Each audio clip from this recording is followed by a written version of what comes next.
કહું છું, આ મોહન ક્યાં રહ્યો? એની મોડા પડવાની ટેવ મને સહેજ પણ ગમતી નથી. અરે આવે છે, થોડી ધીરજ તો રાખો. જ્યારે જુઓ ત્યારે તમને તો આખા ગામની ઉતાવળ હોય છે. તે હોય જ નહીં. સવાર પડતાની સાથે કેટલા કામ હોય છે, તમને શી ખબર પડે? હવે આ ઉંમરે સાના કામ? તેના જીવને શાંતિ રાખો.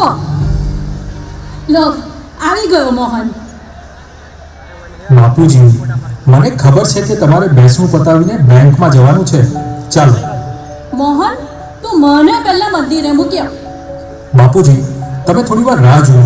હું ફટાફટ બાને મૂકીને આવું છું. ચાલો બા, તમને પહેલા મંદિરે મૂકી આવું ને પછી બાપુજીને બેસણામાં મૂકીને હું પાછો આવી જઈશ.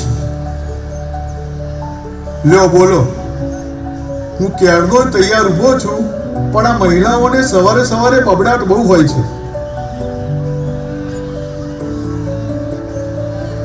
આવી ગયો બેટા.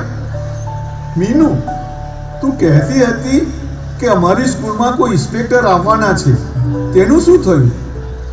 હા દાદાજી, ગઈકાલે અમારી સ્કૂલમાં ટ્રાફિક વિભાગમાંથી ઇન્સ્પેક્ટર આવ્યા હતા અને તેમણે અમને રોડ સેફટી અને વાહન વ્યવહાર વિશેની બધી જ માહિતી આપી હતી.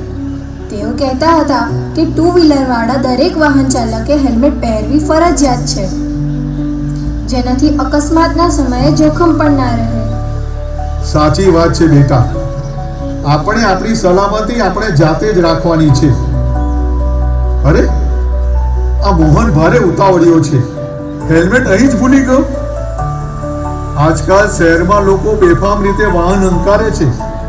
કોઈને કોઈના જીવની પડી જ નથી ને. દાદાજી, પપ્પા આવી ગયા. અરે ભાઈ મોહન, સવારમાં ઉતાવળ હોય એ સમજી શકાય તેમ છે, પણ આમ હેલ્મેટ પહેરાવીને તું નીકળી જાય એ સારું નહીં. જા પહેલી હેલ્મેટ લઈ લે, પછી મને ગોવિંદવાડીમાં મૂકી આવ. પછી હું મારી રીતે ઘેર આવી જઈશ. સારું બાપુજી. બેટા મીનુ, હું દાદાજીને મૂકીને આવું પછી તને લઈ જાઉં છું. ત્યાં સુધી તું તારી સ્કૂલ બેગ રેડી રાખજે. ઓકે? ચાલો બાપુજી.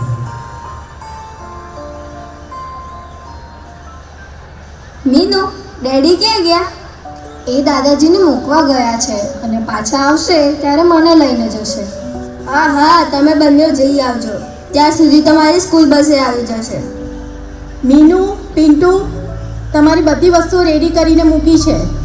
ઉતાવળમાં કશું ભૂલી ના જતા. મારે હજુ બીજા ઘણા કામ કરવાના બાકી છે. આ સવારમાં પહોંચી પણ નથી વળાતું. મોહન, મોહન. મમ્મા, પપ્પા તો દાદાજીને મૂકવા નીકળ્યા છે. એ આવે એટલે હું તેમની સાથે જવાની છું. ભલે, તમે બંને અહીં બેસો, હું રસોડામાં છું. કંઈ પણ કામ હોય ને તો બૂમ પાડજો. અરે વાહ છોકરાઓ, આજે તો વહેલા તૈયાર થઈ ગયા છો ને. મોહન કેમ દેખાતો નથી? પપ્પા દાદાજીને મૂકવા ગોવિંદવાડીએ ગયા છે, બસ આવતા જ હશે. લો, આવી ગયા ડેડી. ઓહો હો હો, આજે તો બહુ સ્પીડી બની ગયો છે ને. શું બહુ કામ છે આજે? તને તો ખબર છે ને કે સવારે મારે ત્યાં કેટલી ભાગદોડ હોય છે. બા કે બાપુજીને કંઈ ને કંઈ કામ હોય જ છે, અને કશું ના હોય તો છેવટે બાને મંદિરે તો મૂકવા જવું જ પડે. તું બોલ, શું કામ હતું? કામ તો કંઈ ખાસ નહોતું, પણ તારું હેલ્મેટ જોઈતું હતું.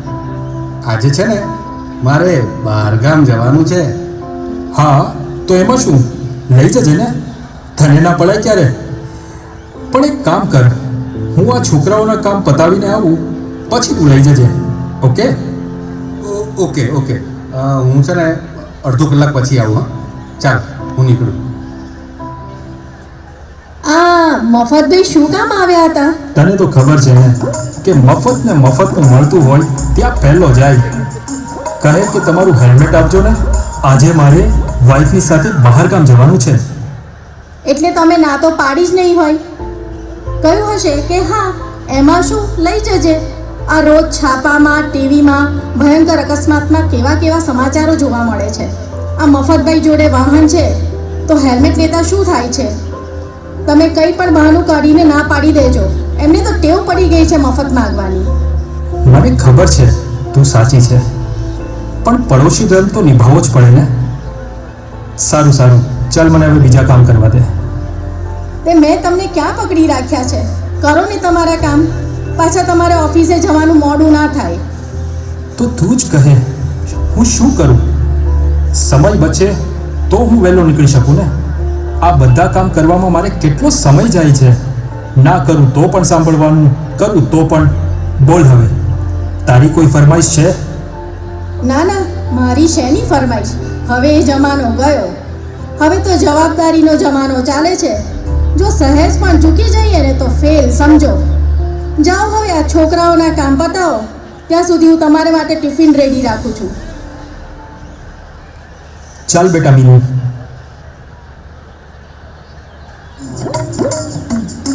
મોહન આવ્યો નથી, મારે હેલ્મેટ લેવાનું છે. પણ એક વાત કહું અંકલ તમને. હા હા, કહે ને, શું વાત છે? અંકલ, તમે તો હમણાં લાખ રૂપિયાનું બાઇક લીધું છે ને, હા, તો શું થયું? તો તમે એની સાથે 2000નું હેલ્મેટ પણ લઈ લીધું હોત તો. હેલ્મેટ તો જ્યારે બહારગામ જવાનું હોય ને ત્યારે જ જરૂર પડે, બાકી ગામમાં ક્યાંય હેલ્મેટની જરૂર પડે? જ્યારે બહારગામ જવાનું હોય ત્યારે કોઈકનું માગી લેવાનું, સમજો? સમજ્યો. પણ આ દર વખતે કોઈની પાસેથી ના મંગાય ને, મફત.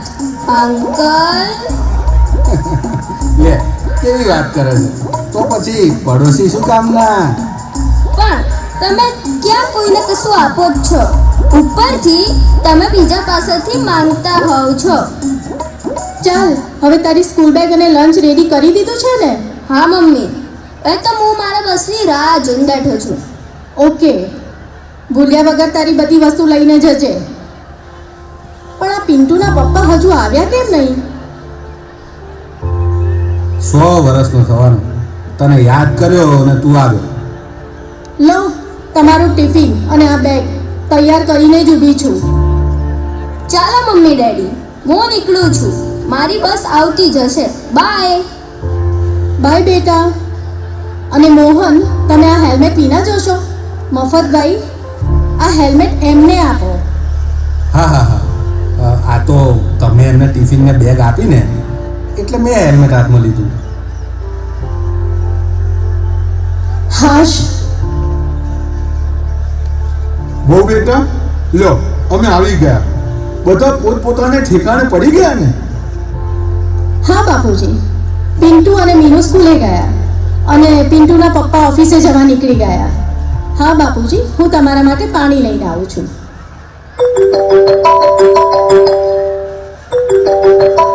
Hello hello. હા હા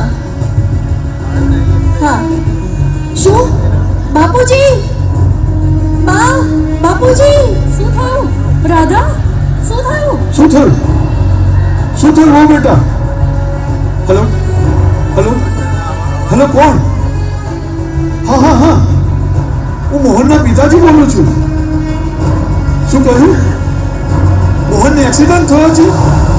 હા હા હા, માથામાં ગંભીર ઇજાઓ થઈ છે. ઓહ, શું કહ્યું? સિવિલ હોસ્પિટલમાં લઈ ગયા છે? હા હા હા હા હા, અમે ત્યાં આવીએ છીએ. ચાલો ચાલો, મોહનને એક્સિડન્ટ થયો છે અને આપણે સિવિલમાં જવાનું છે. અને અકસ્માત સમયે હેલ્મેટનું રક્ષણ ન હોવાને કારણે માથામાં થયેલ ગંભીર ઈજાઓને લઈને મોહનભાઈનું મૃત્યુ થયું.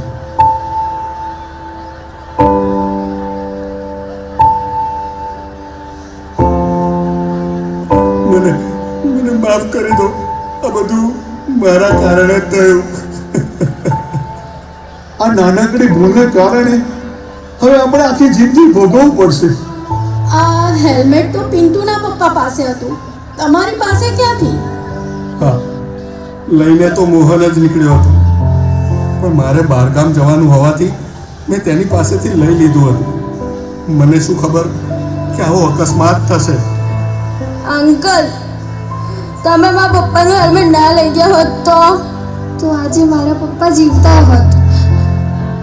મને માફ કરી દે બેટા, તારી વાત સાચી છે. હું ડૉક્ટરને મળીને આવ્યો, પોસ્ટમોર્ટમ કરનાર ડૉક્ટરે કહ્યું હતું કે મોહનભાઈના માથામાં ગંભીર ઈજાને કારણે તેઓનું મૃત્યુ થયું છે. હેલ્મેટ પહેરવાથી અકસ્માત સમયે તમારા માથા પરની ઈજા ઘટાડવામાં મદદ મળે છે. ટુ વ્હીલર ચલાવતી વખતે જો તમે હેલ્મેટ ના પહેર્યું હોય તો માથાની ઈજાઓ ગંભીર અને જીવલેણ થઈ શકે છે. મગજની બાહ્ય તેમજ આંતરિક ઈજાઓ જીવલેણ સાબિત થાય છે. હું મોહનને ઘણીવાર કહેતો હતો કે બહાર જાઉં ત્યારે હેલ્મેટ અવશ્ય પહેરવું. મારા મોહનના માથે જો હેલ્મેટનું રક્ષણ હોત તો અકસ્માત સમયનો જીવ ના જાત. મારી નાસમજને કારણે તમારા ઘરની આ પરિસ્થિતિ થઈ. મને માફ કરો. ભૂલ તમારી પણ અને મોહનની પણ. ચાલો બા, બાપુજી, હું જાઉં છું. મારા લાયક કંઈ કામ હોય તો જણાવજો.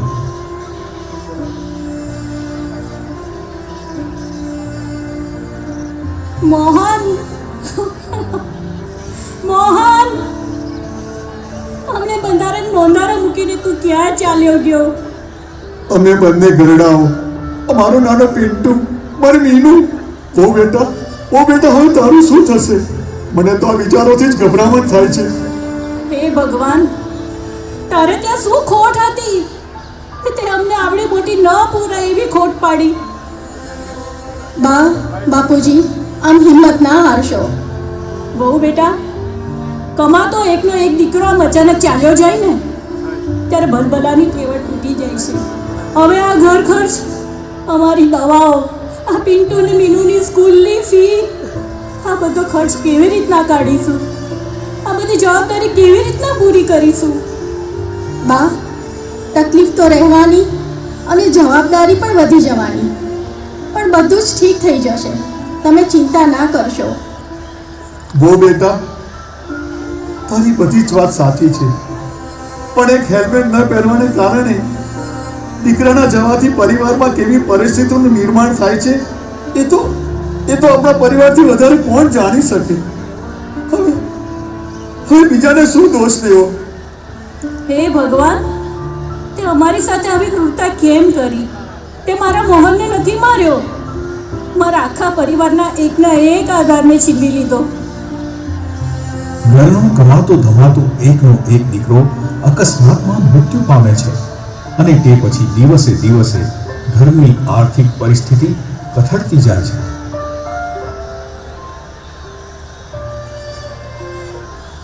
હે ભગવાન, હવે હું તમારા મંદિરે પણ આવી નથી શકતી. તે મારા એકના એક દીકરાને છીનવી લીધો. હવે મને મંદિરે કોણ લઈને આવે?